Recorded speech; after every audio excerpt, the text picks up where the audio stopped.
اعوذ باللہ من الشیطان الرجیم بسم اللہ الرحمن الرحیم بسم اللہ الحمد للہ نحمد ونستعین ونستغفر ونعوذ باللہ من شرور انفسنا ومن سیئات اعمالنا من یهده اللہ فلا مضل له ومن یضلل فلا ہادی له واشهد ان لا الہ الا اللہ واشهد ان محمدا عبدہ ورسولہ فاما بعد اعوذ باللہ من الشیطان الرجیم بسم اللہ الرحمن الرحیم. So last week, as we are doing the Siratul Nabawi, and we did Siratul Nabawi part 21 last week. And in the last week's talk, I gave you the entire details about satanic verses. And why did I have to explain all that to you? The reason is because in the Sirah, we are doing exactly what was happening to people who migrated to Abyssinia. The group of people who, this was the first ever migration for Islam, or for maintaining Islamic, whatever the ethics or the activities to follow Islam, they had to migrate to Abyssinia. That was the first ever immigration, and it was, of course, guided by Rasulullah, and 14 to 17 people left. Because of this satanic verses, that's why I explained the whole satanic verses. So just a quick recap. Because of that, because everybody bowed down, and why they bowed down, that's why I had to explain to you why they bowed down. And this became a rumor, spread around. It reached Abyssinia and the people in Abyssinia that Quraysh has accepted. They are willing to follow. They have bowed down with Muhammad sallallahu alaihi wasallam. So these people left. Now when they are about to reach Makkah, now up to here I mentioned to you last week, okay? Because the rest of it was all about satanic verses and how and what happened, we've done that. Now we go forward. So this was a quick recap, okay? So now I'm going to what happened after the group of these people. They decided to now come back to Makkah and check on this situation, that if it is so, then why should they leave away from their families, their homes, their tribes? And if they've all accepted Islam, very good, we'll go back to our hometown. That's it. We are staying here only for this reason, that we were going to be tortured or persecuted or anything like that. If that situation is not there, let's go back. So now they decided to come back, and they are now somewhere in the outskirts of Makkah. When they are in the outskirts of Makkah, they see some caravans coming out. You know, there are people who are doing their businesses. So some people are putting their caravans and going out of Makkah, because it's a daily trade business going on. Daily life is going on. So people are going out, coming in, whatever. So now this whole caravan is coming out of Makkah. So these people decided to just check with this caravan, which is just coming out of Makkah. Okay, let's check the latest situation. See, they don't have newspapers. They don't have a media to check on what's going on, but they definitely can check from people who come and go. Now this caravan is just coming out. Ab wo aa raha hai kahan se? Makkah se.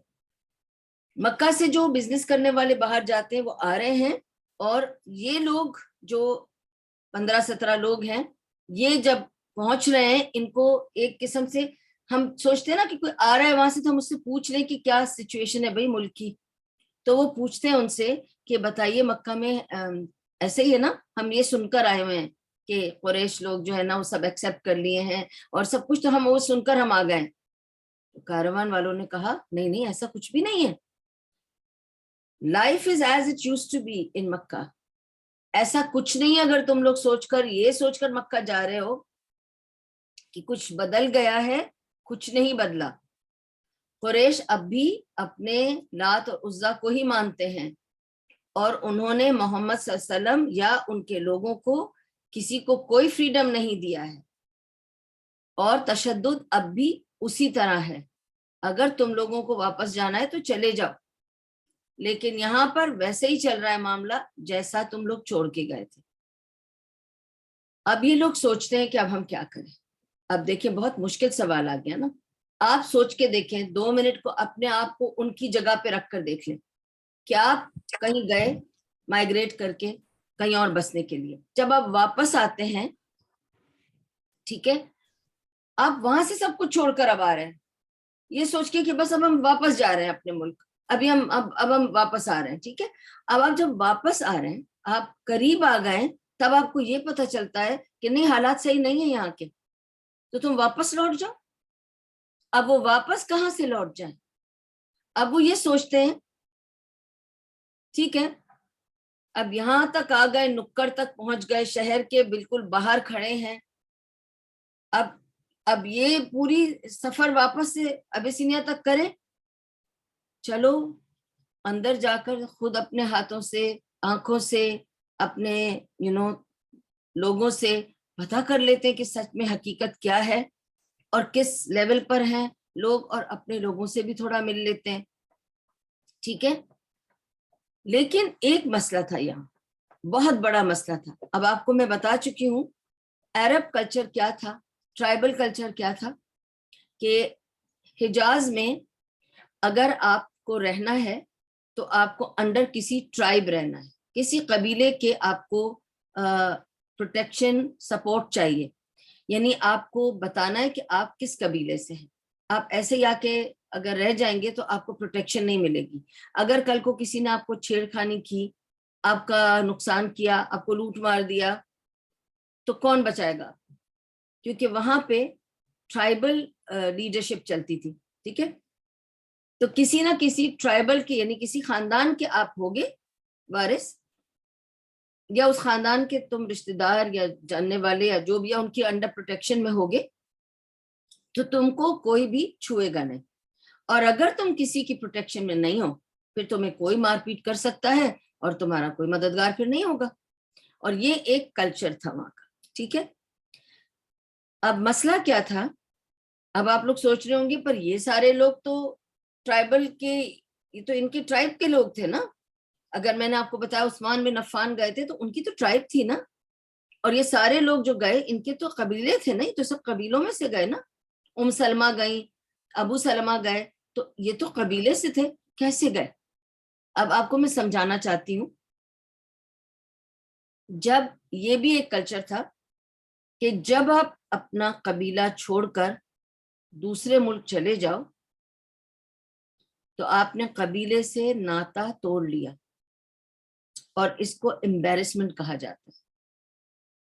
Okay, اور آپ کی punishment پھر یہ ہوگی کہ جب آپ واپس آئیں گے آپ کو کوئی سپورٹ نہیں ملے گی, کوئی پروٹیکشن نہیں ملے گی, آپ واپس اس خاندان کا حصہ نہیں بن سکتے, ٹھیک ہے. بے شک آپ قریشی ہو یا مخزومی ہو یا کچھ بھی ہو, لیکن آپ ایسے ہی آ کے واپس, یعنی آپ جب دل چاہا اپنے قبیلے سے ناتا توڑ لیا, آپ جا کے کہیں اور بس گئے, پھر جب دل چاہا آپ واپس آ گئے, ایسا کچھ ہونے والا نہیں تھا. آپ کو قبیلے کی عزت رکھنے کے لیے وہیں رہنا ہے تاکہ آپ قبیلے کو ڈیفینڈ کر سکیں, پروٹیکٹ کر سکیں. اس کو چھوڑ کے کہیں اور جا کے آپ نہیں رہ سکتے. اس کو بہت ہی برا مانا جاتا تھا, ٹھیک ہے. اور اگر کسی کو یہ کہہ دیا جائے کہ تم ملک سے باہر جا کر رہ جاؤ 1 سال کے لیے, جسے ہم کہتے ہیں کہ ان کو ایگزائل میں بھیج دیا. آج کل تو ایسے سوچتے ہیں کہ یہ تو ہم ہالیڈے پہ جا رہے ہیں, لیکن اس زمانے میں اسے پنشمنٹ کہا جاتا تھا. And it was a very, very serious punishment, very humiliating punishment, if somebody is going to throw you out of your own place to get back at you, ٹھیک ہے. اچھا, اب آپ دیکھیں from the immediate circle of the Prophet صلی اللہ علیہ وسلم, یہ بہت امپورٹنٹ نقطہ ہے, میں آپ لوگوں کو سمجھانا چاہتی ہوں کہ غور سے سنیں, کیونکہ یہ ہر چیز اگلی کڑی ملتی ہے تاکہ نبی صلی اللہ علیہ وسلم کی پوری زندگی کا نقشہ ہمیں صحیح سے سمجھ میں آ سکے کہ کون سی چیز کیوں اور کہاں اور کب ہوئی تھی, ٹھیک ہے. اس سے پتہ چلے گا ہر جگہ ہر واقعے کے بعد ہم سبق حاصل کریں گے, کوئی بھی چیز بغیر سبق کے نہیں ہے. اوکے, اب ہمیں یہاں پہ ایک تو یہ بتا تھا کہ 15 سے 17 لوگ گئے تھے ابیسینیا. ان 15 اور 17 لوگوں میں نبی صلی اللہ علیہ وسلم کے امیڈیٹ سرکل میں سے کون کون تھا. امیڈیٹ سرکل میں فوراً ہمارے ذہن میں خلفاء آتے ہیں, ٹھیک ہے. تو میں نے تو آپ کو نام بتا دیے تھے کہ کون کون گیا تھا. اس میں نے آپ کو نام نہیں بتایا. عمر رضی اللہ عنہ تو نہیں گئے تھے. کیوں نہیں گئے تھے؟ اس لیے کہ اس وقت تک عمر رضی اللہ عنہ مسلمان نہیں ہوئے تھے. وہ اب بھی نبی صلی اللہ علیہ وسلم کے دشمن تھے. علی رضی اللہ عنہ کیوں نہیں گئے تھے؟ وہ کیوں نہیں مائگریٹ کر کے گئے تھے؟ کیونکہ نبی صلی اللہ علیہ وسلم نے اپنے سارے قریبی لوگوں کو مائگریٹ کرایا تھا. تو یہ لوگ کیوں رہ گئے تھے؟ اس لیے ریزن بتا رہی ہوں نا تاکہ جب آپ لوگ سیرہ پڑھتے ہیں اور اگر کوئی اور آپ سے سوال کرے آپ کو آنا چاہیے نا کہ کیوں نہیں گئے تھے وہ لوگ. حضرت علی رضی اللہ عنہ 10 12 13 سال کے تھے تو ظاہر ہے ایک بچے تھے. So as a child he was not allowed to migrate. He was not still بالغ to go. تو علی رضی اللہ عنہ بالغ نہیں تھے. عمر رضی اللہ عنہ نے اب تک اسلام قبول نہیں کیا تھا. وہ اب تک کافر ہی تھے. اور ابو بکر صدیق کیوں نہیں گئے تھے؟ ابو بکر صدیق گئے تھے. اب یہاں میں آپ کو سٹوری بتاتی ہوں ابو بکر صدیق کی کہ کیا ہوا تھا. جب یہ لوگوں کا فرسٹ مائگریشن، جب یہ ابیسینیا جا رہے تھے، میں نے آپ کو بتایا تھا کہ سارا قافلہ چلا تھا جدہ کے تھرو اور جدہ سے ہوتا ہوا ابیسینیا گیا تھا. جب یہ جدہ تک پہنچے تو ایک قبیلے کے پاس سے گزرے جس قبیلے سے ابو بکر صدیق رضی اللہ عنہ کی بزنس ٹرانزیکشنز تھی. اس قبیلے سے ایک آدمی تھا ابن دغینہ. ابن دغینہ نے ان کو پہچانا. اس نے دیکھا اتنا بڑا قافلہ یہ جا کہاں رہا ہے، وہ کیا رہا ہے. کیونکہ دیکھیں آپ گزر رہے ہیں ایک گاؤں یا ایک بستی سے تو لوگ پوچھتے ہیں نا کہ کہاں جا رہا ہے قافلہ. بزنس کا قافلہ ہے کہ کس چیز کے لیے جا رہا ہے، یعنی دیکھ رہے ہیں وہ کیونکہ تو بیوی بچوں کے ساتھ جا رہا ہے قافلہ، تو کہاں جا رہا ہے. کیونکہ ایک تو قافلہ ہوتا ہے بزنس کا ہوتا ہے تو you know that they are from the business, they are going for business thing. یہ قافلہ جا رہا ہے بما بیوی بچوں کے، تو کہیں پورا یہ ٹپڑ بوریا لے کے جا رہے، کہاں جا رہے ہیں. تو کسی نے ان کو ابن دغینہ کو بتایا کہ یہ سارا قافلہ جا رہا ہے اس طرح سے، مکہ میں ان لوگوں کو ٹارچر کیا جا رہا ہے، ان کو پرسیکیوٹ کر رہے ہیں اور یہ لوگ محمد صلی اللہ علیہ وسلم کو ماننے لگے ہیں. تو جو محمد صلی اللہ علیہ وسلم کو مانتے ہیں اور جو ان کے قریب ہیں ان سب کو نبی صلی اللہ علیہ وسلم نے اسی طرح فرمایا ہے کہ تم ابیسینیا چلے جاؤ. تو یہ لوگ سب قافلہ بنا کر ابیسینیا جا رہے ہیں. تو اس نے پوچھا ابو بکر صدیق رضی اللہ عنہ سے کہ تم کیوں جا رہے ہو، تم رک جاؤ. تو انہوں نے کہا نہیں میں کیسے رک جاؤں، یہ تو ہم سب ایک گروپ ہے اور اسی لیے ہم سب جا رہے ہیں. تو اس نے کہا دیکھو میرے تم سے بزنس ٹائز ہیں اور میرے تم سے بزنس ٹائز ہونے کی وجہ سے ایون قبیلے کے ٹرائبل ٹائز ہیں. میرے ٹرائب کی تمہارے پرٹیکولر ٹرائب سے جو ہے نا ٹائز ہیں. Go inside quick. Okay. Water food? No.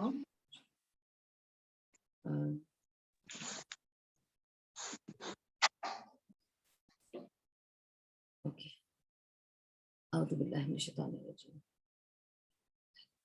Okay so وہ کہتا ہے کہ دیکھو آپ کو آپ کے ٹرائبل کی پروٹیکشن نہیں ہے نا، آپ میرے ساتھ چلو مکہ، میں وہاں جا کے اناؤنس کروں گا کہ آپ کو میں پروٹیکٹ کروں گا، آپ کو میرا قبیلہ پروٹیکٹ کرے گا. کیونکہ وہاں ساری بات یہی ہوتی تھی کہ you have to have the sense of belonging to some group, to some tribe. آپ کو ان کی امبریلا کے نیچے آنا ہوتا تھا پھر یو آر پروٹیکٹڈ، اور نہیں تو یو آر ایبسلیوٹلی ولنریبل کہ آپ کو کوئی بھی مار سکتا ہے، کوئی آپ کے ساتھ برا کر سکتا ہے، دھکا دے کے نکال سکتا ہے اور کوئی آپ کو پروٹیکشن نہیں ملے گی کیونکہ کوئی آپ کے لیے لڑے گا نہیں، کوئی آپ کے لیے کھڑا نہیں ہوگا. تو ابو بکر صدیق رضی اللہ عنہ فیصلہ کرتے ہیں کہ ٹھیک ہے تو آپ کیا کریں گے میرے لیے.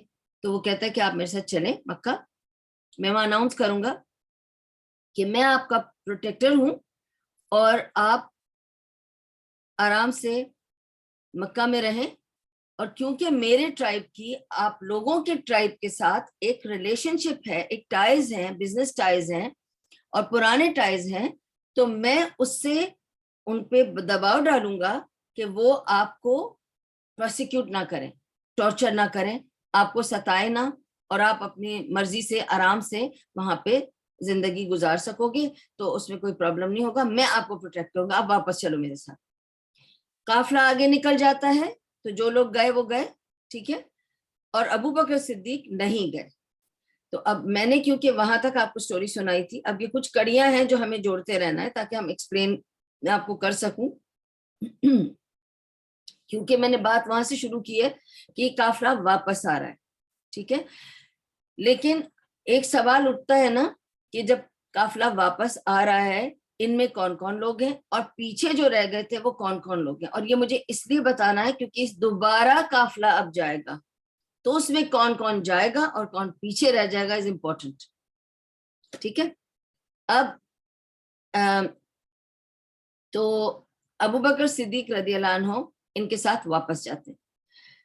ابن دغینہ سیدھا مکہ جاتا ہے, کعبے میں اوپر جاتا ہے, اوپر جہاں پہ دے آلویز اناؤنس تھنگس, جا کے اناؤنس کرتا ہے بہت زور سے کہ یہ ابو بکر صدیق میرا دوست ہے, میرے اس کے ساتھ پارٹنرشپ ہے, فلانا ہے, ڈھمکا ہے, میرا بزنس پارٹنر ہے, جو بھی ہے, میں اس کا پروٹیکٹر ہوں اور میرا قبیلہ اس کا پروٹیکٹر ہے. اور دیکھو قریش اور مکے والوں, دیکھو آپ لوگوں کے ساتھ, آپ کے قبیلوں کے ساتھ ہمارے قبیلے کی بہت پرانی دوستی چلی آ رہی ہے, بہت پرانے ٹائز چلے آ رہے ہیں, ہم لوگوں کی بہت اچھی انڈرسٹینڈنگ ہے, تو let's honour it to each other, اور مجھے اس کا پروٹیکٹر بننے دو, اور ابو بکر کو کوئی کچھ نہیں کہے گا. سو دے ایکسپٹڈ. اب ابن دغینہ کا مسئلہ ہی یہ تھا کہ وہ ایک ایسے قبیلے سے تھا جس کے ساتھ بہت سارے قبیلے کے لیڈرز کے ٹائز تھے, بیکاز ابن دغینہ جس قبیلے کا تھا وہ بہت ایلیٹ اور رچ قبیلہ تھا اور بہت بزنس والا قبیلہ تھا, جو بہت سارے ویریس بزنسز کرتے تھے وہ لوگ, تو ان کے پاس ڈفرینٹ ٹائز تھے ود ڈفرینٹ پیپل, ٹھیک ہے. اب تو جب اس کو یہ اتنی بڑی وہ مل گئی, سمجھے ایک لائسنس مل گیا کہ بھائی you have a licence and visa now to stay in Mecca and live as you like, تو ان کو پرمیشن مل گئی قریش سے. پر قریش نے ایک کنڈیشن ڈالی, اوکے, انہوں نے کیا کنڈیشن ڈالی, انہوں نے کہا ابن دغینہ آپ کے ساتھ اور آپ کی قبیلے کے ساتھ ہمارے ایسے ٹرمز ہیں کہ ہم آپ کی اس ریکویسٹ کو ریفیوز نہیں کر سکتے, مگر ابو بکر رہ سکتے ہیں, ہم ان کو کچھ نہیں کہیں گے, کچھ نہیں ہونے دیں گے, ان کو کوئی ان کو نہیں ستائے گا, مگر اس کو کہہ دو کہ وہ کعبے میں آ کر کھلے عام نماز نہیں پڑھے گا, اگر پڑھے گا تو پھر پرابلم, ہم اس کو نہیں رہنے دیں گے.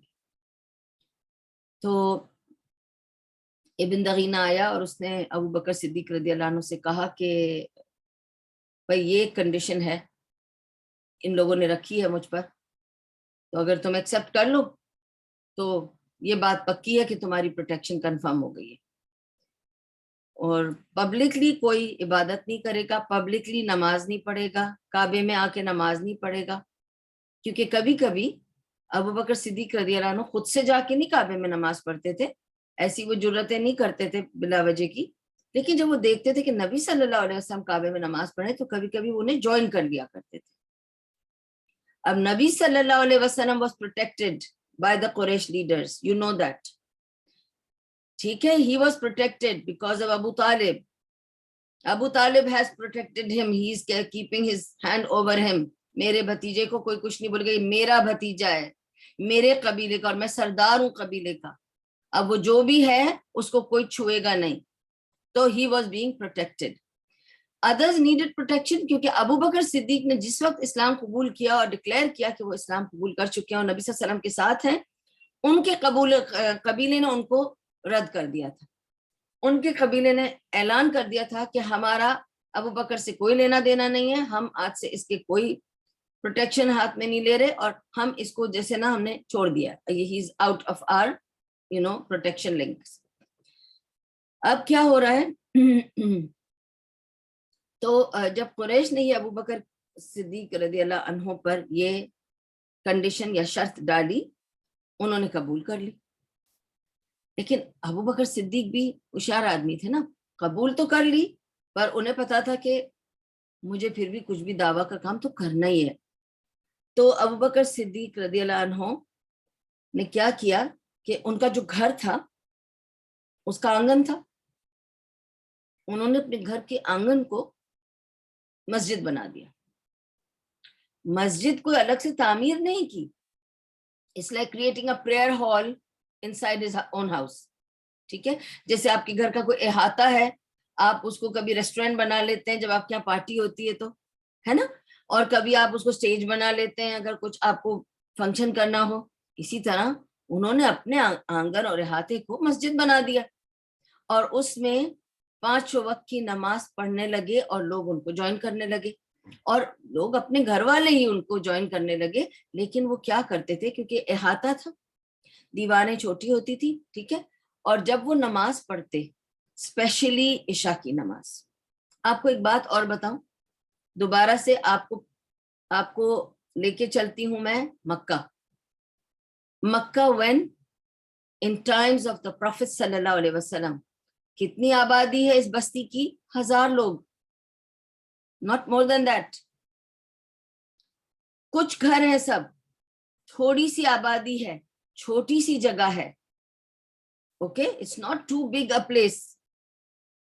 اوکے, 1000 فیملیز ہوں گی تو کتنے لوگ ہوں گے؟ 5000 لوگ ہوں گے یا 2000 لوگ ہوں گے, یعنی چھوٹی سی جگہ.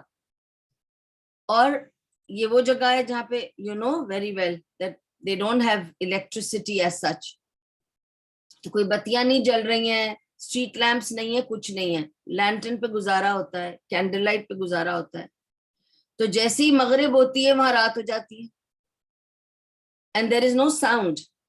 یہ تو آج کل ہمارا اتنا ساؤنڈ ہے ہمارے اطراف میں, ٹریفک کا ساؤنڈ ہے, انٹرنیٹ کا ساؤنڈ ہے, کنسٹرکشن کا ساؤنڈ ہے, یو نیم اٹ, اتنے نوائز میں ہم رہتے ہیں. لیکن وہ لوگ اس وقت ایک ڈیزرٹ میں ہیں. So go back to that place and go back into that time, place yourself there and see what's the scene after مغرب. اگر آپ کبھی کسی ولیج میں گئے ہو نا, اور آفٹر مغرب آپ وہاں جا کے باہر کھڑے رہیں, سناٹا ہوتا ہے, بالکل خاموشی ہوتی ہے. دور بھی کہیں ایک پتا گرتا ہے نا, آواز آتی ہے, کھسک کھسک ہوتی ہے نا, کسی اینٹ کے چلنے کی بھی آواز آتی ہے. And then you can hear مینڈکے, آپ مینڈکوں کی کرک کرک کرک کرک سنتے ہیں. ہر قسم کی آواز کلیئر سنائی دیتی ہے.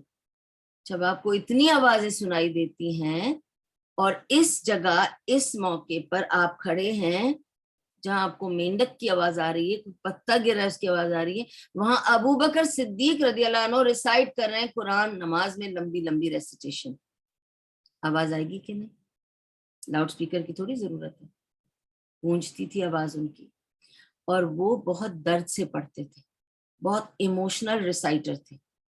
تو جب وہ پڑھتے تو وہ رو بیٹھتے, اللہ سے معافی مانگتے, اللہ کی محبت, اللہ کے ساتھ انکساری کا جو ان کا عالم تھا, وہ بہت رو رو کے پڑھتے تھے. تو بہت ان کی ایموشنل ریسیٹیشن ہوتی تھی. ہر کوئی کہتا تھا کہ ابو بکر جیسی ایموشنل ریسیٹیشن کوئی نہیں کرتا. He is just so emotional when he recites. Not that he was putting it up. That's the way he felt. He was a very emotional person when it came to Quran. And when it came to Nabi Sallallahu Alaihi Wasallam. He was very emotional about these two.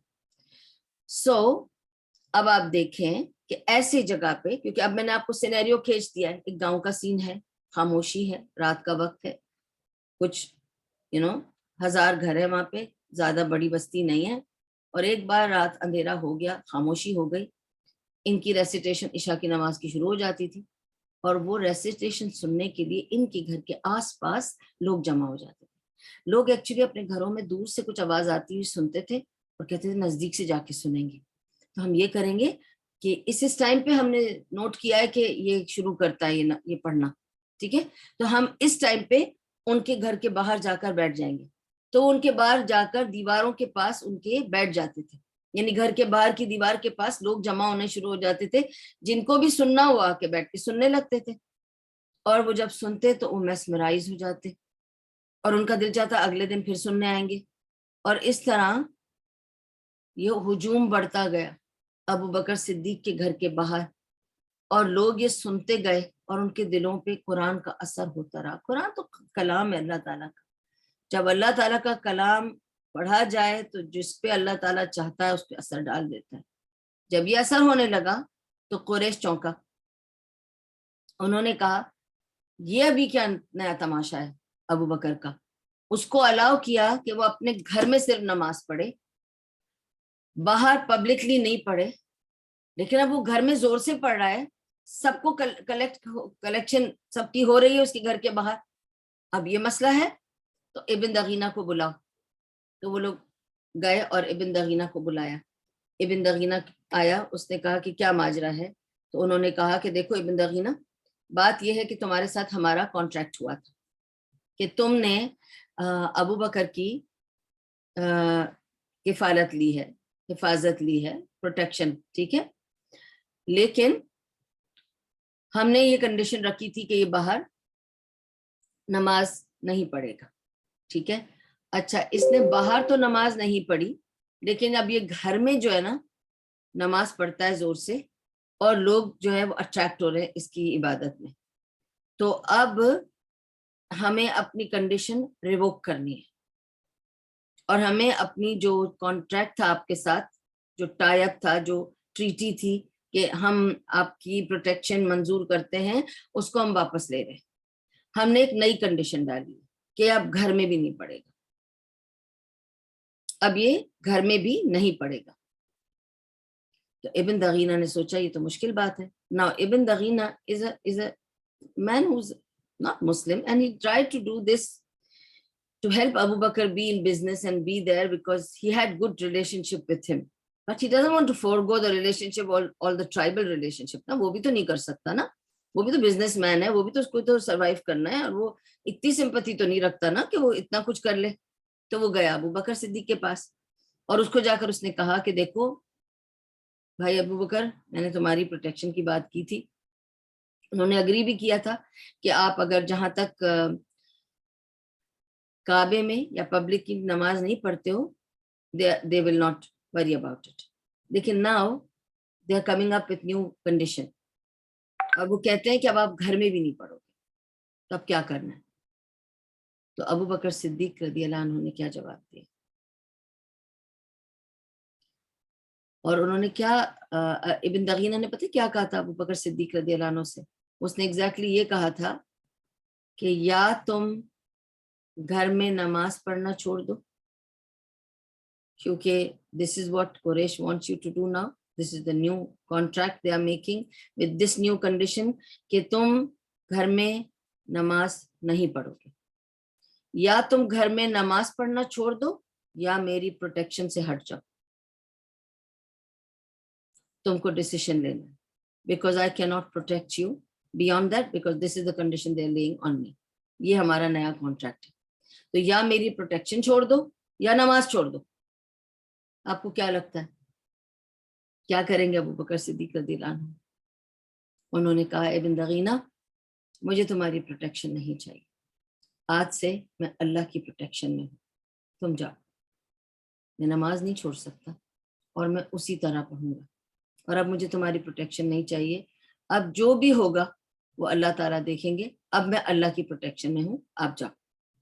تو اس نے ابن دغینہ کی protection نبی ابو بکر صدیق رضی اللہ عنہ نے چھوڑ دی. دیکھیں اتفاق کی بات ہے, میں آپ کو بتانا چاہ رہی ہوں, 2 ہفتے پہلے اس واقعے سے, 2 ہفتے پہلے, کس واقعے سے, ان کی امیگریشن کے واقعے سے پہلے, اوکے, یہ جو امیگریشن ہو رہی تھی, یہ جو ابیسینیا جا رہے تھے نا, اس واقعے کے 2 ہفتے پہلے آپ کو میں نے پورا قصہ سنایا ہے, گزر چکا ہے قصہ, میں ریفر کر رہی ہوں. I hope you people remember کہ کیا ہوا تھا کہ نبی صلی اللہ علیہ وسلم, تو میں اب دہرا رہی ہوں just for you to refresh because it's important for you to understand why all this is being told about Abu Bakr Siddiq. جب نبی صلی اللہ علیہ وسلم کعبے میں نماز پڑھ رہے تھے تو ابو جہل نے کہا کہ آج یہ آنے دو مسجد, آ کے یہ اگر حرم میں, یہ کعبے میں آ کر اس نے اگر نماز پڑھی تو آج تو میں اس کے گردن پہ پیر رکھ دوں گا جب یہ سجدے میں جائے گا, پھر دیکھتا ہوں یہ کیا کرتا ہے. تو آج میں یوں کروں گا. تو جب وہ پیر رکھنے گیا تو ابو بکر صدیق ان کے اوپر ان کو پروٹیکٹ کرنے کے لیے, ڈیفینڈ کرنے کے لیے آ گئے. کن کو؟ نبی صلی اللہ علیہ وسلم. اور لوگوں نے کیا کیا ان کے ساتھ؟ ان کو اتنا مارا. تو اس پر سے انہوں نے یہ کہا کہ تم کیا اس بندے کو صرف اس لیے مارنا چاہتے ہو کہ وہ یہ کہتا ہے کہ میں اللہ کی عبادت کرنا چاہتا ہوں؟ جسٹ اللہ کی عبادت کرنے پہ تم اتنا مارو گے کسی کو کہ مار ہی ڈالو گے؟ کیا پرابلم ہے تم لوگوں کا؟ کیوں ابو بکر صدیق کو جب سب نے پکڑ کے مارا تو کیوں کسی نے کچھ بولا نہیں؟ کوئی نہیں بولا نا, مارنے دیا نا. کیونکہ ابو بکر صدیق کے قبیلے نے ان پر سے ہاتھ اٹھا لیا تھا کہ ہم تمہیں پروٹیکٹ نہیں کریں گے, تمہیں کوئی مارے مار دے, تم ہم میں سے نہیں رہے, تم نے ہمارے آئیڈلز چھوڑ دیے, بت چھوڑ دیے, تم نے ہماری طرح کی پوجا چھوڑ دی, ہماری طرح کی عبادت چھوڑ دی, تم ہم میں سے نہیں ہو, تم جاؤ, ہمارا تم سے کوئی واسطہ نہیں, اور آج سے ہم تمہاری پروٹیکشن نہیں کریں گے, ٹھیک ہے, تم ہم میں سے نہیں ہو. تو اس وجہ سے جب انہیں مار پڑی تو کوئی بچانے نہیں آیا, کوئی پروٹیکشن میں نہیں ملی. اس وجہ سے یہ ساری بات میں نے آپ کو رکھی سامنے کہ اتنا امپورٹنٹ تھا ان کے لیے یہ پروٹیکشن حاصل کرنا. لیکن اب انہوں نے یہ پروٹیکشن چھوڑ دی اور انہوں نے کہا اب یہ میں اپنے رب کی پروٹیکشن لوں گا اور میں اس کی پروٹیکشن میں رہوں گا. ٹھیک ہے, اچھا. اب یہ 14 سے 17 لوگ ہیں جو امیگریٹ کرے. اب یہ جب واپس آ رہے ہیں, اب وہاں سے واپس میں جوڑتی ہوں قصے کو. ان کو ایک کارواں ملا, اس سے ان لوگوں نے یہ سب کچھ پوچھا, انہوں نے کہا کہ نہیں. اور ایک اگین ایک شریعہ لا تھا الترغیب, اب تو سوری التغریب, اب وہ اس کو فالو نہیں کیا جاتا, بٹ التغریب واز سم تھنگ کہ اگر it was basically a punishment to go to exile. اب آج کل تو نہیں ہوتا نا, وہ کوئی کسی کو ایگزائل میں نہیں بھیجتا نا, کیونکہ اب تو لوگ خود ہی ادھر ادھر چلے جاتے ہیں, کوئی مسئلہ نہیں ہے کہ, اور اب تو لوگ خوشی خوشی جاتے ہیں نا, ایگزائل بھی وہ ہالیڈے ہو جاتا ہے نا. ہم تو دیکھ رہے ہیں آج کل کے پولیٹیکل لیڈرز بھی کیا کرتے ہیں, جب پولیٹیکل سچویشن خراب ہوتی تو خود ہی خود ایگزائل میں چلے جاتے ہیں اور وہاں جا کے عیش کرتے ہیں, مزے کرتے ہیں اور سارے مزے اڑاتے ہیں کہ جب حالات ٹھیک ہوں گے ہم پھر چلے جائیں گے. آج کل تو تغریب والی بات ہی نہیں ہے, استغفر اللہ. تو اینی وے, تو ایک تھی چیز called التغریب, which was a punishment to go to exile or to immigrate, leaving your home and family, your place and whatever. Okay. تو اب لوگ جو ہے نا وہ 2 minds میں تھے مکے کے باہر کھڑے ہو کر کہ ہم پلٹ جائیں واپس, ابیسینیا چلے جائیں, کیونکہ اگر حالات نہیں بدلے مکے کے اور اگر ہم اندر چلے گئے تو ہماری پروٹیکشن کیسے ہوگی. اسی لیے سارا پروٹیکشن کا قصہ آپ کو سنا دیا. اب ان کو یہ ڈیسائیڈ کرنا ہے, یہ فیصلہ کرنا ہے کہ ہم واپس ابیسینیا لوٹ جائیں جہاں ہم سیکیور تھے, پیسفل تھے, یا چانس لے کے مکہ کے اندر گھسیں جہاں ہمیں کوئی پروٹیکشن نہیں ملے گی اور کچھ بھی ہو سکتا ہے, جان بھی جا سکتی ہے, مار بھی پڑ سکتی ہے, لوٹے بھی جا سکتے ہیں, انسلٹ بھی ہو سکتی, کچھ بھی ہو سکتا ہے. تو اب کیا کریں, ہم جائیں یا لوٹ جائیں؟ پھر سب نے آپس میں مشورہ کیا اور یہی ڈیسائیڈ کیا کہ دیکھو یہاں تک پہنچ گئے, اٹس لائک ہاتھی نکل چکا ہے, دم رہ گئی ہے, اب کیا سوچنا. یعنی اب اتنی دور سفر کر کے ہم آ گئے, سب سامان وامان باندھ کے پھر ہم آ گئے ہیں, اور ابھی ہم مکے کے باہر کھڑے, ایسے ہے کہ مکہ نظر آتا ہے دور سے ہمیں. اب یہاں سے لوٹ جائیں. ایک ہوتا ہے نا اپنی وطن, اپنی جگہ کی ایک پیار, ایک کشش ہوتی ہے. تو اس میں they decided let's go and see what is there, but protection نہیں ہے, یہ دھیان میں رکھیے. اب یہ امپورٹنٹ بات ہے تو میں آپ کو یہ اسی لیے بتا رہی ہوں.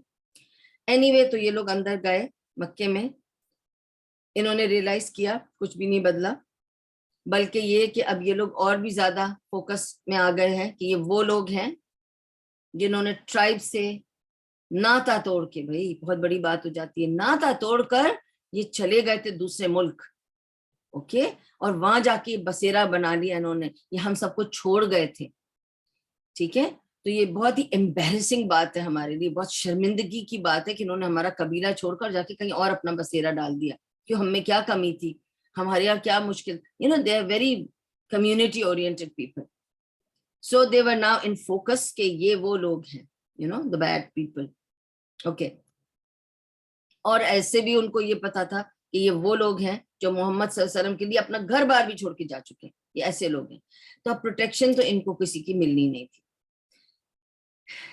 ان لوگوں میں ایک صحابی تھے عثمان بن مازون. اب عثمان بن مازون جو تھے وہ ان کی ریلیشن شپ, اچھا یہ بھی بتا دوں کہ عثمان بن مازون جو تھے وہ ان کی جو ریلیشن شپ تھی وہ تھی ولید بن المغیرہ سے.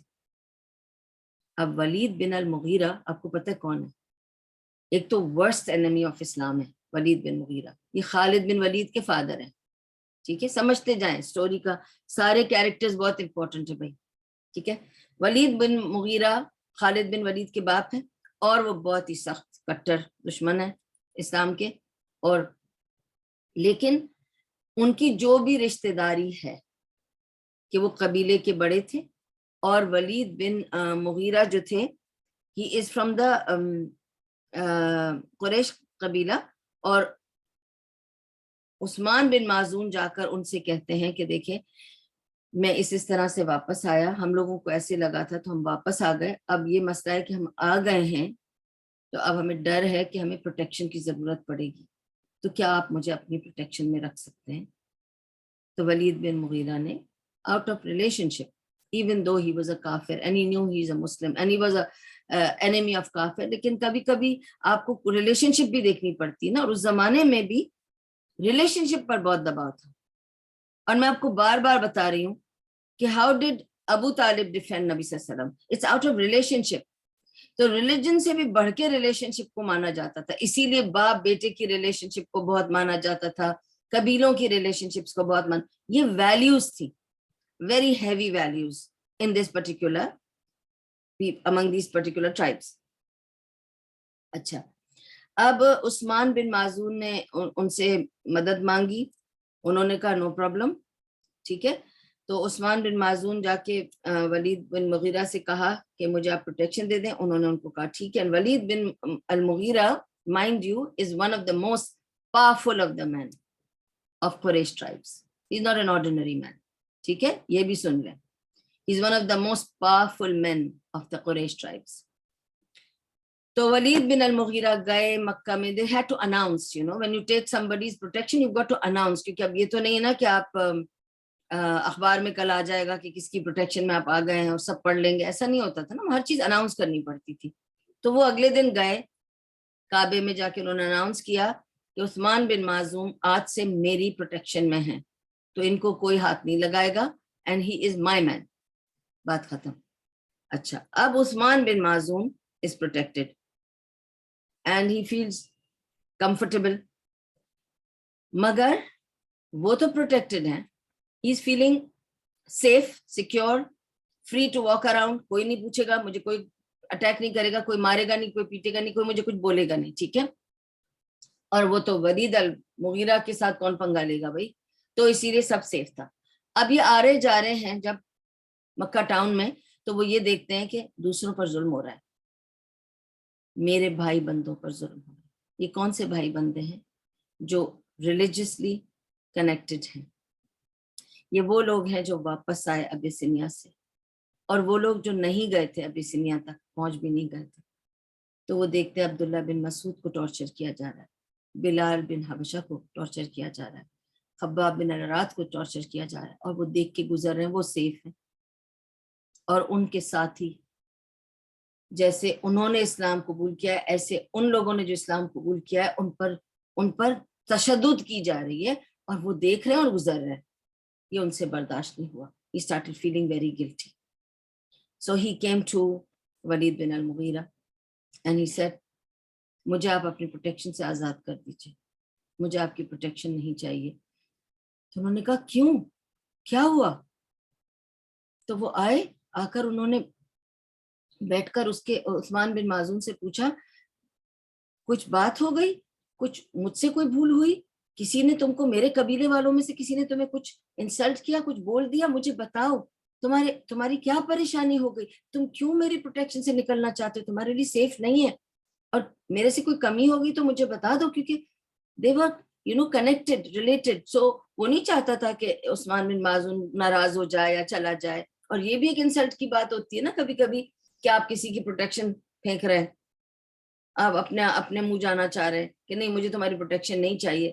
تو یہ بھی بات ان کے دماغ میں آئی, تو انہوں نے کہا نہیں ایسی کوئی بات نہیں ہے, آپ نے تو میرا بہت خیال رکھا, آپ کی پروٹیکشن سے مجھے بہت سیفٹی سیکیورٹی ملی, اتنی زیادہ ملی کہ میں فرصت سے اور بہت ہی دلیری سے مکے میں گھوم پھر رہا تھا. لیکن جب میں نے دیکھا میرے بھائی بندوں پر ظلم ہوتا ہوا, تشدد ہوتی ہوئی, تو مجھے بہت برا لگا.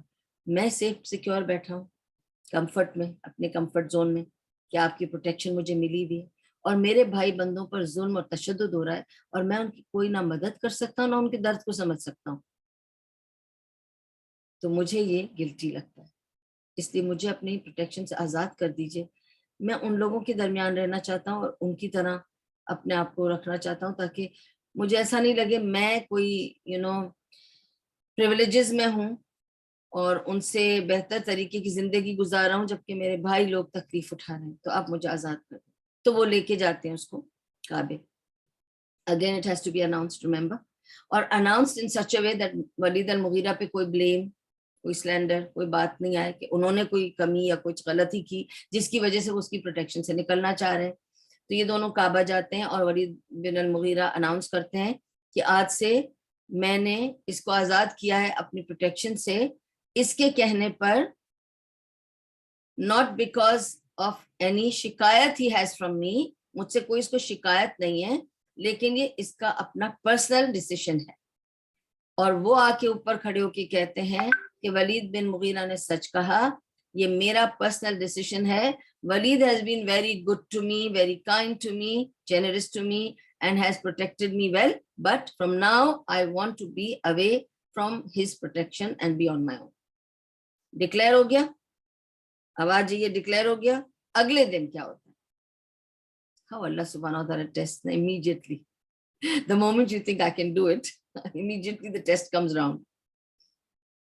Okay, now this is a cultural society of Makkah, the Quraysh leaders and everybody. They are very much poetic in nature. اسی لیے قرآن پورا کا پورا poetry form میں آیا. Their entertainment was poetry. And there was a most famous poet تھا جس کا نام تھا لبید. لبید is visiting Makkah. آیا کعبے میں, وہ stage پہ بیٹھ گیا. Now the stage is set for the poet to tell his poetry. اور سارے کے سارے لوگ جمع ہو گئے, پورا شہر جمع ہوتا تھا. اور لبید was a very good poet, very very famous poet. اب وہ poetry بول رہا تھا, سب بیٹھے تھے, عثمان بن معزون بھی بیٹھے تھے. اس نے پوئٹری میں ایسی بات کہی جس پہ عثمان بن معزون سے رہا نہیں گیا, کیونکہ اس نے بہت ہی خوبصورت بات کہی. اور اس کی یہ poetry is the only time جب نبی صلی اللہ علیہ وسلم نے کسی پوئٹ کی پوئٹری کو کوٹ کیا. It was Labid's poetry that he quoted. Okay, انہوں نے کہا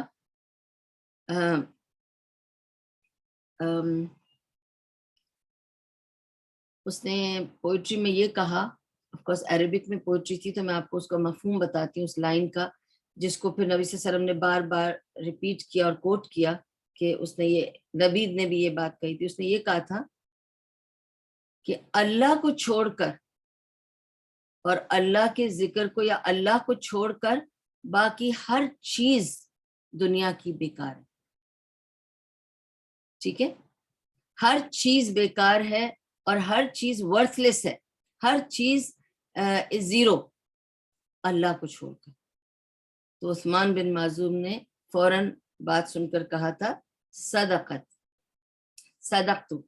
تم نے سچ کہا, صدقت.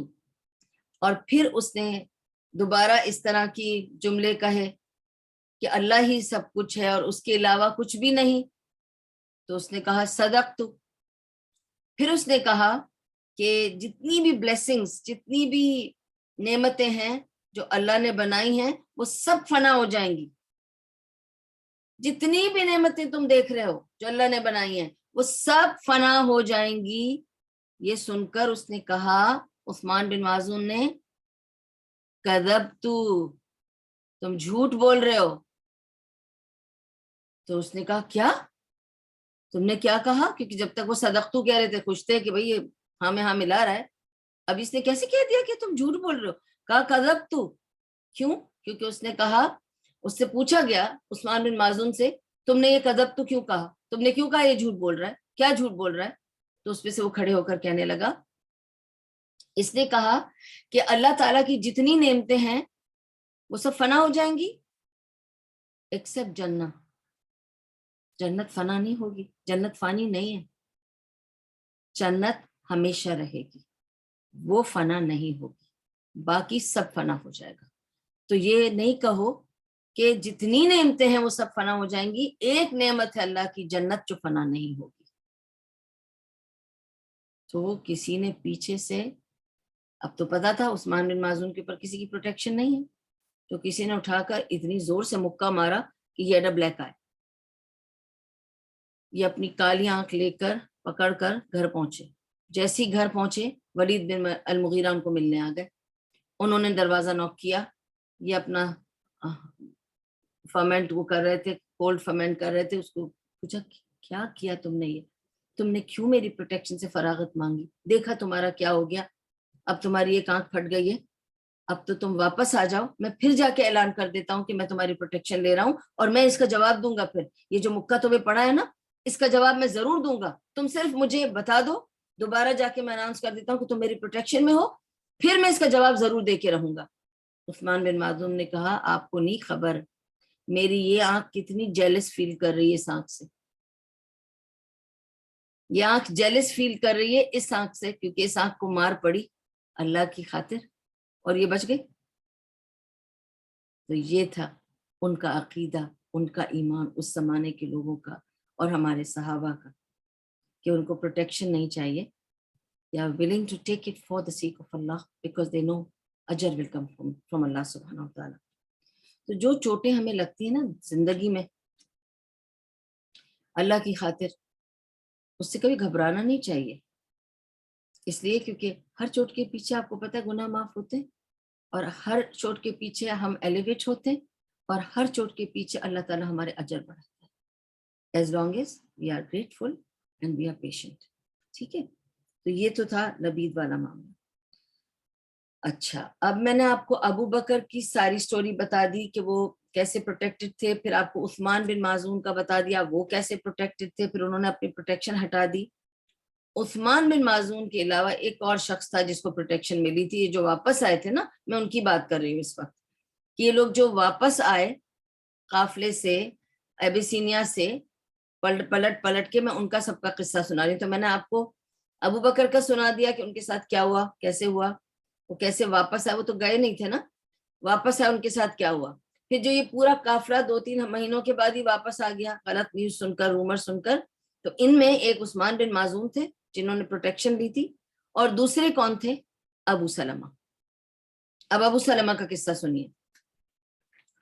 ابو سلمہ کو بھی پروٹیکشن ملی, یہ بھی سلمہ, ابو سلمہ آپ کو میں نے بتایا ناموں میں کہ یہ گئے ہوئے تھے ابیسینیا, اور ایکچولی ابیسینیا کے زیادہ تر واقعات میں آپ لوگوں کو بتاتی چلوں, بہت ضروری نقطہ ہے یہ, کہ الحمدللہ کہ سلمہ سے نبی صلی اللہ علیہ وسلم کی شادی ہوئی اور وہ ہماری امہات المومنین میں شامل ہو گئی, ان سے سارے ابیسینیا کے قصے ہمیں ملے ہیں. That's why we rely upon the stories that we received, the information that we received, it was from سلمہ.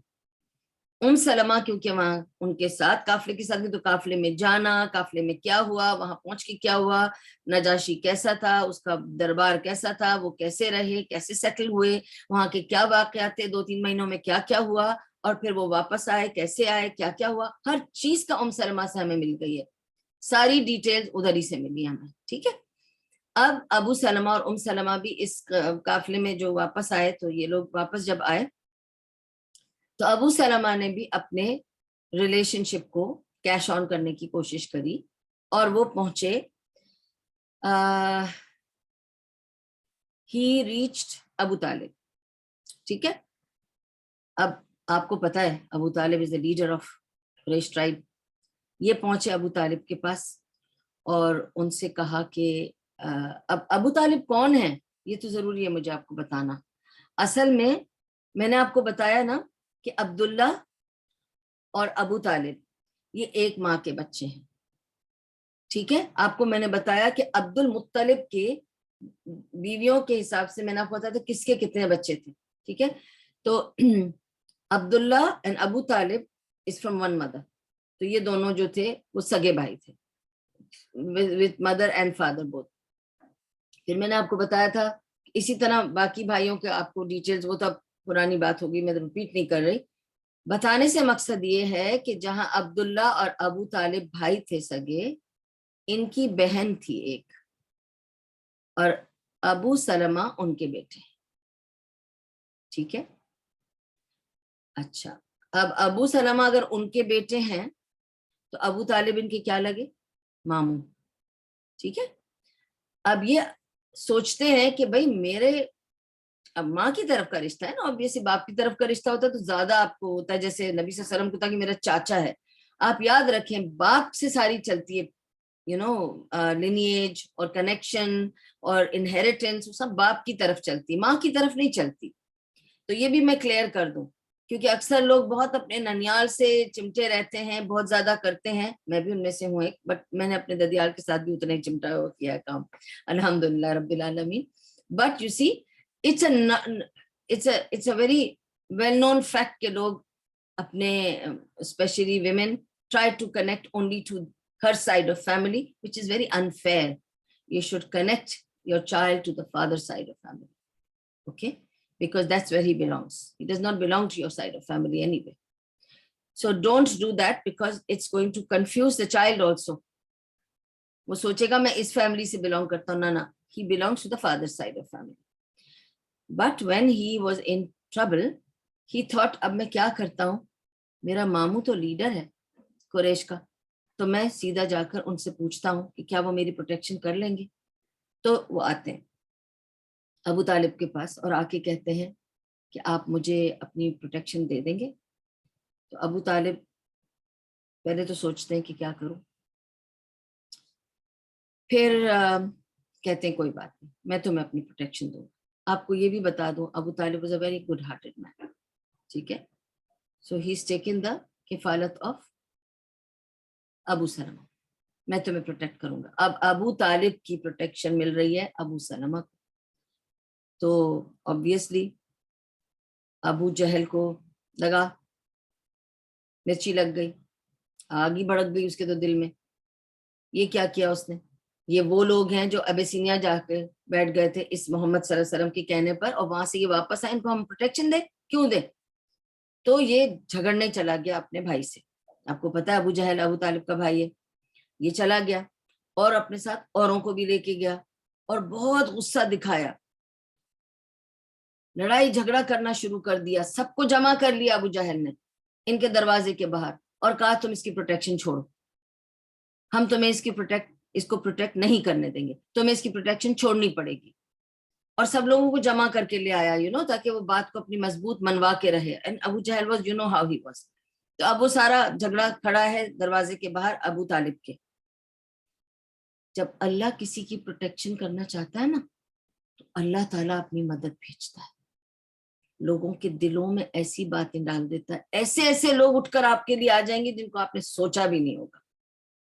ایسے لوگ اٹھ کر جن کو آپ پروبیبلی سوچتے ہوں گے یہ میرے دشمن ہے, یا مجھے نہیں چاہتے, یا یہ میری ترقی سے جلتے ہیں, یا مجھے نہیں پسند کرتے, ایسے لوگ آ کے کھڑے ہو کر آپ کی سفارش کر رہے ہوں گے, آپ کی ڈیفینس کر رہے ہوں گے, آپ کے بارے میں کھڑے ہو کر آپ کے لیے بول رہے ہوں گے.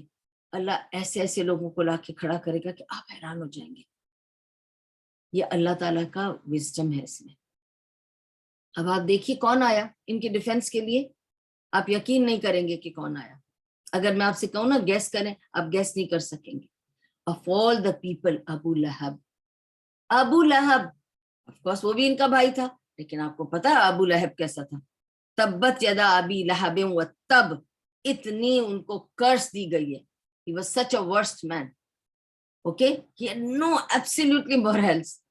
وہ آ کے کھڑے ہو کر اس نے کس کو ڈیفینڈ کیا؟ اپنے بھائی کو. اس نے اسلام کو ڈیفینڈ نہیں کیا تو اس کو کوئی کریڈٹ نہیں مل سکتا اس بات کا. نہ اس نے صحیح فیتھ کو ڈیفینڈ کیا, نہ ہی اس نے صحیح بات کو ڈیفینڈ کیا. اس کی محبت اس کے بھائی کے ساتھ تھی. ابو لہب لوڈ ابو طالب, اور اس نے اپنے بھائی کے لیے تڑپ کر اس کے لیے وہ کھڑا ہوا, اور اس نے کہا چھوڑ دو تم, اب اس آدمی کو کیا مار دو گے اپنی باتوں سے اور اپنے جھگڑے سے, اور کتنا جھگڑا کرو گے؟ آلریڈی محمد کے لیے تم اتنا جھگڑا اس کے ساتھ کر چکے ہو, چھوڑ کیوں نہیں دیتے اس کو تم؟ تب ابو طالب کو اس نے پوچھا, ابو جہل نے ابو لہب سے کہا اس کو کہو کہ مجھے بتائے کہ یہ اس کو کیوں پروٹیکٹ کرنا چاہتا ہے, وجہ بتائے مجھے. تو ابو طالب سے ابو لہب نے کہا کہ میرے بھائی ان کو ایک بار جواب دے دو نا, اور جانے دو ان کو, جواب دے کے کچھ بھی جواب دے دو اور تم کرو جو تمہیں کرنا ہے, میں تمہارے ساتھ ہوں. تو وہ کیا کہتے ہیں؟ انہوں نے کہا کہ میں جب بھتیجے کو پروٹیکٹ کر سکتا ہوں تو بھانجے کو کیوں نہ. آلریڈی میں بھتیجے کو پروٹیکٹ کر رہا ہوں نا, اس کی تم لوگوں نے اجازت دی نا, اس کو لیے تو تم جانتے ہو نا کہ میں محمد کو پروٹیکٹ کر رہا ہوں. وہ میرا اگر بھتیجا ہے تو یہ میرا بھانجا ہے, تو میں ایسے کیسے کر سکتا ہوں کہ بھتیجے کو پروٹیکٹ کروں اور بھانجے کو پروٹیکٹ نہ کروں؟ آج وہ اگر آیا ہے میرے پاس پروٹیکشن مانگنے تو میں اس کو بھی پروٹیکٹ کروں گا. ایک نیویو کو کر رہا ہوں, دوسرے نیویو کو بھی کرنا چاہتا ہوں, بات ختم. They are both nephews for me and I want to protect both of them. And Abu Lahab stood by him and he told him, okay, don't worry, I am with you. And subhanallah, but I want to explain one thing. This love is not the same, it is not to save you from Allah's wrath or Allah. This love, what he had for Abu Talib, جو محبت ابو لہب نے ابو طالب کے لیے دکھائی, اس کو آخرت میں اللہ کی پنشمنٹ یا جو بھی آپ کہہ لیں اس سے بچا نہیں سکے گی, بیکاز یہ محبت ایک دنیاوی لیول پہ مانی جاتی ہے. تو اگر میں آپ کے ساتھ کوئی ایسی چیز میں ساتھ دوں just because I love you, then it will not be accepted as my deed for akhirah. Unless I do it for the sake of Allah, then I help you. Keep that in mind. These are small tips I will keep giving you in the story so that you understand. And don't think about Abu Lahab نے اتنا بڑا کام کیا تھا, ایسے time پہ ابو سلمہ کی protection کے لیے ابو طالب کو ڈیفینڈ کیا تھا, پھر اس کو اللہ تعالیٰ نے اتنا کیوں قرض کر دیا. I have to explain why. Anything they do good, and if it is on the dunya level, it is not for Allah. He did not think he's doing it for the sake of Allah. ٹھیک ہے. اور اللہ سبحانہ و تعالیٰ نے ہمیں کہا ہے کہ وہ ہمیں کافروں سے بھی مدد دلوائے گا. Allah will bring us help even from the kafir. And that's why sometimes in strange situations we find kafir helping us.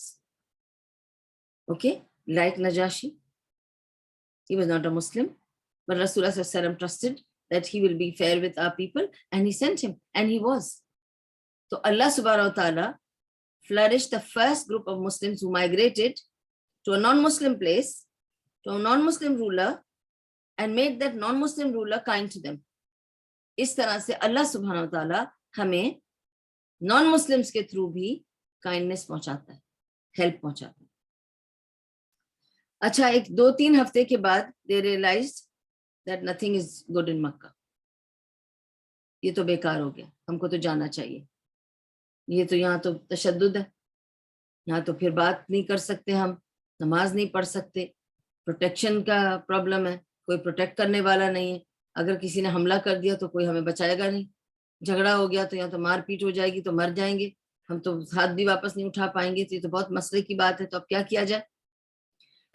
تو دے ریئلائز کہ یہاں پہ life is not good. You realise کہ بھائی میں نے کوشش کی کہ آ کے میں اپنے لوگوں میں, اپنے وطن میں, اپنے علاقے میں, اپنے قبیلے میں رہوں, to be part of my قبیلہ, لیکن یا تو قبیلہ میرے سے منہ موڑا ہوا ہے, مجھے پروٹیکٹ نہیں کر رہا, تشدد ہے, ہم یعنی برے اس میں اسٹیمپڈ ہیں. اب کیا کیا جائے, واپس ہی چلے جاتے ہیں. اب اس 2-3 ویکس میں جو یہ قبیلے کے لوگ آ کے یہاں رہے اور انہیں پروٹیکشن نہیں ملی, اور یہ 2-3 ہفتے جو رہے نا یہاں مکہ میں, ایک بہت بڑا کام ہوا. بولیے کیا بہت بڑا کام ہوا؟ انہوں نے سب کو یہی بتایا کہ the life in Abyssinia was so good, so peaceful, so comfortable. کسی کا ڈر نہیں, خطر نہیں. ہمارا جب دل چاہتا ہے ہم نماز پڑھتے ہیں, قرآن پڑھتے ہیں, باہر جاتے ہیں, بازار جاتے ہیں, لوگوں سے ملتے ہیں, کوئی ڈر نہیں ہے, کوئی ہم کو مارنے نہیں دوڑ رہا, کوئی ہمیں فکر نہیں کہ کوئی ہمیں مارنے آ جائے گا یا کوئی ہمیں رستے میں اٹیک کر دے گا یا ہمارے مسلمان ہونے سے کوئی انہیں فرق پڑ رہا ہے. They are all very nice to us and life is good. ٹھیک ہے, فریڈم بھی ہے اور کمفرٹ بھی ہے اور پیسفل بھی ہے اور سیکیور بھی ہے. یہ بھی نہیں کہ بھائی فریڈم ہے بٹ سیکیورٹی نہیں ہے, نہیں نہیں, سب کچھ ہے. ٹھیک ہے, تو انہوں نے ڈیسائیڈ کیا بہتر ہم واپس چلے جائیں. So this is the second migration to Abyssinia. Okay, so this was my topic and I had to bring it down to this, why the second Abyssinian migration took place, and now I'll tell you who all went and who didn't go. Okay, so this was the second migration to Abyssinia. لیکن اس درمیان اس 2-3 ہفتوں میں بہت بڑی حکمت جو اللہ سبحانہ و تعالیٰ کی تھی نا وہ سامنے آئی. ان 2-3 ہفتوں میں جو یہ لوگ یہ بات کہتے رہے اپنے آس پڑوس سے, اپنے دوست احباب سے, اپنے رشتہ داروں سے, اپنے بھائی بہنوں سے کہ ہماری ابیسینیا کی لائف کیسی تھی, اس کے گن گاتے رہے کہ سب نے سوچا یار اگر وہیں کی زندگی اتنی اچھی تھی اور یہ لوگ اتنا خوش ہو کے آئے اور آ کے بتا بھی رہے ہیں اور یہ واپس جا رہے ہیں, یعنی they are surely going back because it is that good. کون اپنا وطن چھوڑ کے جاتا ہے, کون اپنی چیزوں کو چھوڑ کے دوبارہ سے جاتا ہے, تو ہم بھی جاتے ہیں ساتھ. اب تو ڈبل لوگ اس ساتھ میں ہو گئے. کتنے لوگ گئے تھے پہلے؟ 14 سے 17 لوگ میں نے آپ کو بتایا نا, اب 80 لوگ ہو گئے. اور 80 لوگ کتنے ہوتے ہیں اس جگہ میں جہاں پہ ہیں 1000 فیملیز تقریباً, تو یہ تو 10 سے 15% لوگ ہو گئے جو اب جا رہے ہیں. اور سب نے بوریا بسترا باندھا اور کہا نہیں نہیں ہم بھی تمہارے ساتھ چلتے ہیں, بہت ہو گیا یہاں تشدد, ہم سے بھی برداشت نہیں ہوتا, ہم تمہارے ساتھ ابیسینیا نکل پڑتے ہیں. ٹھیک ہے, اور یہ سب دوبارہ ابیسینیا آ گئے. جب یہ دوبارہ ابیسینیا آ رہے تھے تو ان میں عثمان بن عفان جو پہلے ابیسینین مائگریشن میں گئے تھے وہ دوبارہ ان لوگوں کے ساتھ نہیں گئے, پیچھے رک گئے. ٹھیک ہے, اور یہ لوگوں کا اتنے سارے کنبے کا جانا باہر باعث embarrassment تھا for قریش. اب ان لوگوں کو لگا ایک تو قریش کے ہی زیادہ لوگ نکل کر چلے گئے, شرم کی بات ہے نا, بہت ہی افسوس کی بات ہے, شرمندگی کی بات ہے کہ ہمارے لوگ جو ہیں بس ہمارا خاندان چھوڑ کے کہیں اور جا کے رہ رہے ہیں. ان کو بہت embarrassment ہو گئی. ان کو لگا کہ ہم کس طرح لوگوں کو منہ دکھائیں گے کہ ہمارے قبیلے کے لوگ چھوڑ کے چلے گئے. اگر آپ کی بات سمجھ میں نہیں آ رہی ہے نا کہ اس میں کیا ہو گیا, 2 منٹ کو دیکھیے نا. اگر میرے اور آپ کے گھر میں سپوزنگ ہمارے بچے ہیں یا ہمارے جو بھی ہیں وہ سب چھوڑ کر ہمیں چلے جائیں گے, کیسا لگے گا؟ سب چھوڑ کے چلے گئے, اب ہم اکیلے رہ گئے. You feel it. اس زمانے میں تو it was a part of pride, prestige, every thing نا. قبیلہ واز فرام یو. تم ہی چلے جاؤ گے تو قبیلہ کہاں رہا, سب کچھ ٹوٹ پھوٹ گیا. تو اس طرح سے جب یہ لوگ سب اس طرح سے جانے لگ گئے قریش کے لیڈرز کو پریشانی بھی ہو گئی, افسوس بھی, شرمندگی بھی. اب وہ شرمندگی کو نگل نہیں پائے, وہ ان سے ہضم نہیں ہوئے. ٹرائبل لیڈرز نے بیٹھ کے ڈیسائیڈ کیا اس بات کو اب روکنا پڑے گا, یہ مائگریشن کو اب روکنا پڑے گا, یہ بہت ہو گیا, اب نہیں ہم سے برداشت ہو رہا. یہ تو سارا اٹھ کے سارا کا سارا قبیلہ جا رہا ہے, ہم بیٹھ کے دیکھ رہے ہیں یہ کیا ہو رہا ہے. پہلے 15-17 لوگ گئے تھے, ہم نے برداشت کر لیا, اب تو 80 لوگ اٹھ کر چلے گئے, کل کو اور 200 چلے جائیں گے تو کیا بچے گا ہمارے درمیان, ہمیں کہاں سے پروٹیکشن ملے گی اور ہمارا کیا ہوگا. نہیں نہیں, اس کو تو روکنا پڑے گا, کچھ نہ کچھ کرنا پڑے گا اور اس کو روکنا پڑے گا. تو انہوں نے ڈیسائیڈ کیا ان کو یہ تو چلے گئے نا, ان کو پہنچنے دو, ہم یہاں سے ایک وفد بھیجیں گے, ٹھیک ہے, ایک انوائے جائے گا ہمارا, اور وہ جا کے نجاشی سے ملے گا اور جا کر اس سے کہے گا, جیسے ہم کہتے ہیں انٹرپول, ابھی ہمیں آج سمجھ میں آتا نا انٹرپول ہے, اس زمانے میں اسی طرح تھا کہ آپ کا وفد جائے گا, اس وہاں کے حکمران سے ملے گا اور اس سے ریکویسٹ کرے گا کہ ہمارے کچھ بندے آپ کے پاس آ گئے ہیں کچھ غلط کام کر کے ہمارے ملک میں, تو آپ ہمیں انہیں واپس کر دیجئے تاکہ ہم انہیں اپنے ملک میں جا کر انصاف کر سکیں. تو اس طرح سے یہ سوچ کر قریش نے اپنا وفد بھیجا. کس کی نگرانی میں بھیجا یہ ضروری ہے جاننا, ٹھیک ہے. اس کا لیڈر کون تھا؟ عبداللہ بن عمر بن العاص. ہم کسی صحابی کی بھی کچھ غلط بات نہیں کر سکتے کیونکہ ہر صحابی کو ہمیں پوری رسپیکٹ دینی ہے کیونکہ وہ صحابہ تھے, لیکن عمر بن العاص ابھی مسلمان نہیں ہوئے تھے, تو ابھی وہ کافر ہیں اور وہ جا رہے ہیں وفد دے کر. and he was a very very shrewd man. He was an extremely shrewd man. He was a very good politician. He knew how to do politics. Okay, he could ghumao people. He was that kind of a person, very very intelligent, very shrewdly intelligent, okay, very politically influenced and inclined person. Of course, because he's not a Muslim, so I'm telling you all the things that he was doing. But even when he became a Muslim, just to give you a little bit hint what he was and who he became, so that you have an idea. پھر تو بہت کچھ ہوا history میں, Islamic history میں بھی بہت کچھ ہوا. He was the advisor to Muawiyah. It was Abdullah bin Amr bin al-As who was the advisor to Muawiyah. اور اسی نے پھر معاویہ کو ایڈوائز کیا تھا کب کہاں کیسے کس سے لڑنا ہے, ٹھیک ہے. تو یہ وہاں سے آتی بات. اب دیکھیں یہ عمر بن العاص نے کیا کیا. تو یہ پہنچا ایبیسینیا, ٹھیک ہے, ایسے ہی نہیں پہنچا. Now he's a shrewd man, I told you, na? So he will go prepared.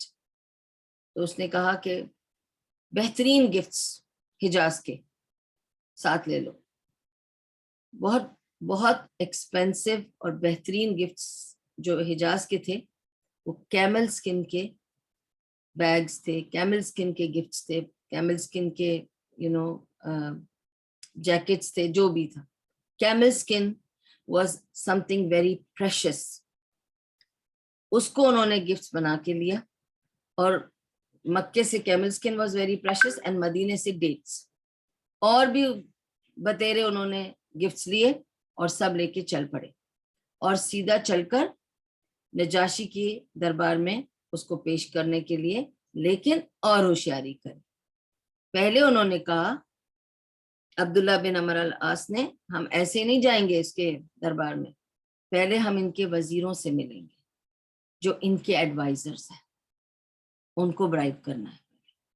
تو ان وزیروں سے ملے, ان کے چیف منسٹر, ان کے گورنرز, ان سب کو ملے اور ان سب سے کہا کہ دیکھو بھائی, ہم آئے ہیں اس لیے کہ ہمارے قبیلے کے کچھ لوگ نا ہمارے قبیلے کو چھوڑ کر بھاگ کے یہاں آ گئے آپ کے ملک میں, ہم ان کو لینے آئے ہیں.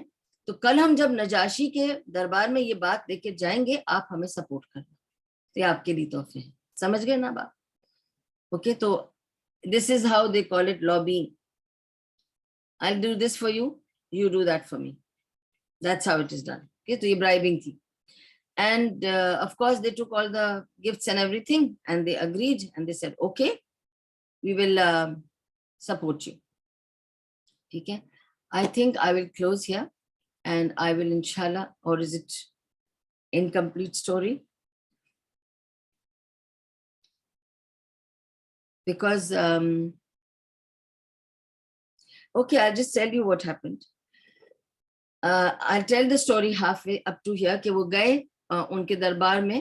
اگلے دن عمر بن العاص انہوں نے کہا کہ ہمارے قبیلے کے کچھ احمق, فولش, نادان لوگ, ینگسٹرز ہیں, قبیلہ چھوڑ کر کسی کے کہنے پر, ورغلانے پر ہمارا قبیلہ چھوڑ کر آپ کے اس میں آ گئے ہیں.